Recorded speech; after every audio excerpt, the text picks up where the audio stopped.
Hi there BookTube, it's Eleanor here and this is my TBR for Mercedes from Mercy's Bookish Musings Readathon, the Autumn Readathon.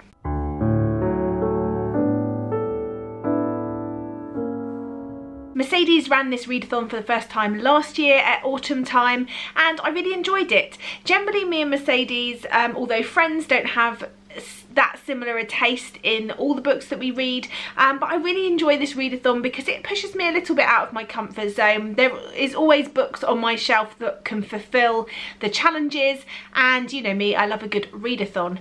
The readathon's taking part between the 20th and the 27th, I think, or the 28th of October.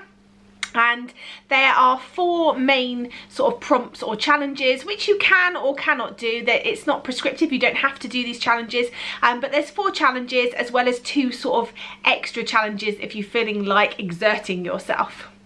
So for the first challenge, it's to read a Gothic or a spooky book, and for that I've picked up 1001 Ghosts by Alexandre Dumas.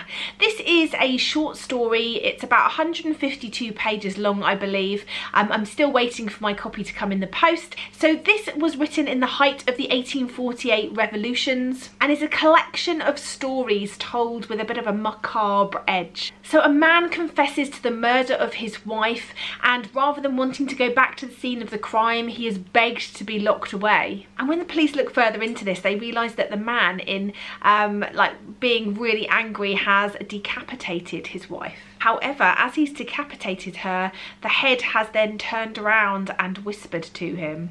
Then a group of people get together to discuss whether this is even possible. You have a doctor, a priest and the police, and they're all telling their turn of events. And as a result of this, you've got this collection of sort of supernatural stories. It sounds really good, and although I was a little bit let down with Alexandre Dumas' Three Musketeers, I really enjoyed The Count of Monte Cristo, so I'm hoping that this one will be a winner for me, and I didn't really know anything about it, so I'm looking forward to giving it a go, and it's a really good length for a readathon. The next challenge is to read a non-fiction book. Here we're looking at sort of natural history, or something set in a cold climate, some sort of non-fiction surrounding nature or cold climate places. I'm going to go for The Hidden Life of Trees by Pete Woolben.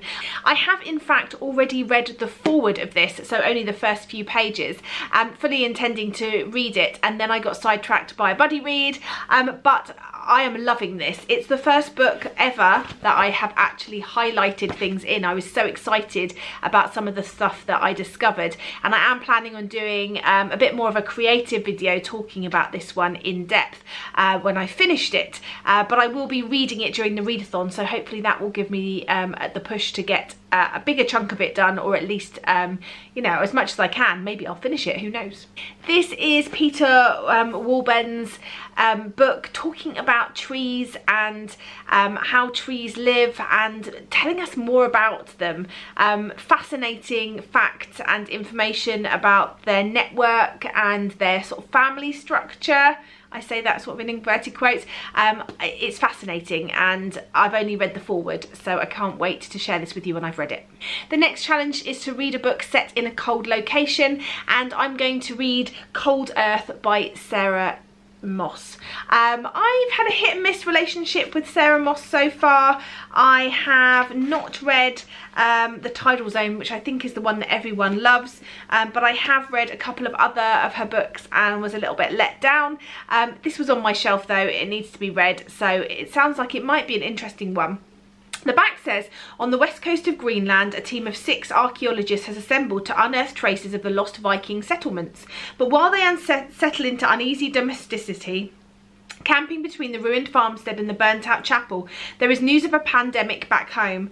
As the Arctic winter approaches, their communications with the outside world fall away. Utterly gripping, Cold Earth is an exceptional and haunting first novel about the possibility of survival and the traces we leave behind.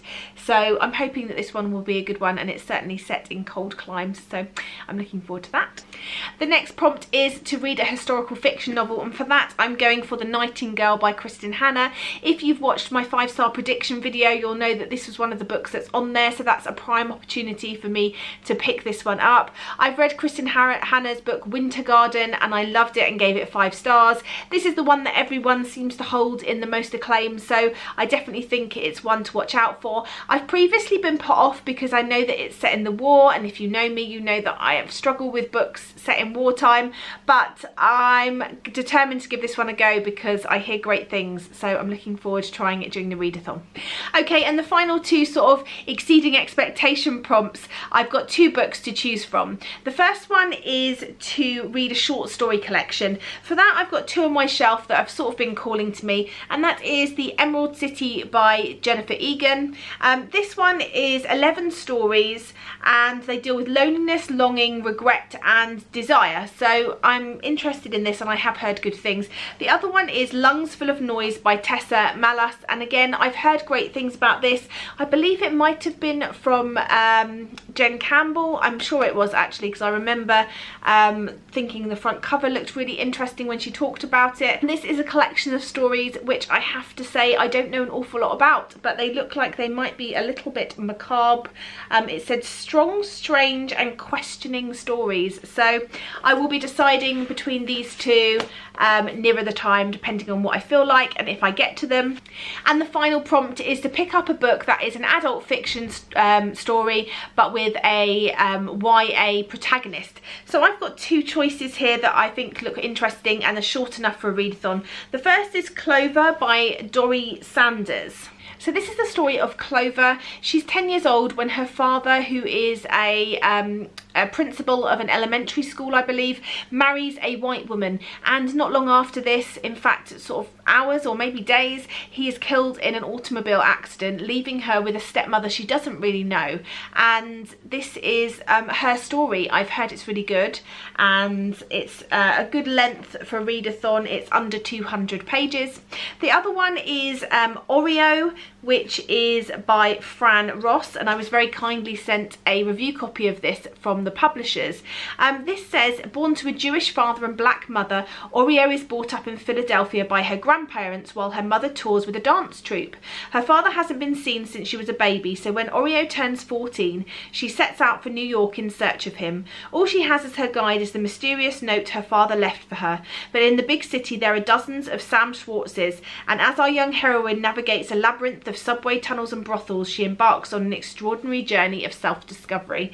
So I think this one sounds really good. It came out in July, so it is out now, and yeah, I think one of these will be perfect, so I will decide that nearer the time as well. So that's my TBR for the autumn readathon. I'm really looking forward to it. Are you taking part? What will you be reading? And have you read any of these? Let me know as always in the comments down below. Bye for now, BookTube.